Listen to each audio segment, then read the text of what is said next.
Şaşırtan, güldüren, hayran bırakan ses efektleriyle cepler şenleniyor.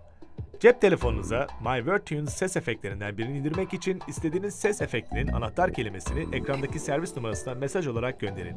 Yanıt olarak gelen servis mesajını kabul ederek telefonunuza yükleyin.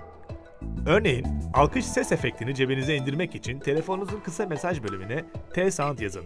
Bir boşluk bırakın, alkış yazın ve 1991 5000'e gönderin. Kısa bir süre sonra telefonunuza gelecek mesajı ve adımları onaylayın. Hepsi bu.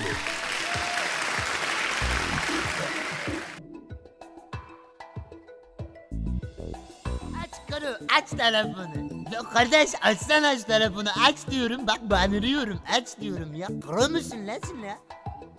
At telefonu elinden, bin parçaya dönüşen. Babacım açacak mısın telefonu yoksa yok mu diyeyim yani? Pilli çalamıyorum. Çalamıyorum. Çalmıyorum. Abi telefonu aç bakayım. Açmazsan dolayacağım kordonu bidon. Bam açın telefonu. Bam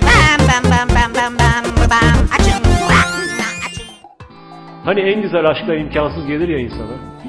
İmkansız olduğum için aşığım sana. Oldu gözlerim doldu. Canım bir tanem. Oldu gözlerim doldu. Nalan neşe. Ultra telefon kamerası var. Ararım çalar açarım.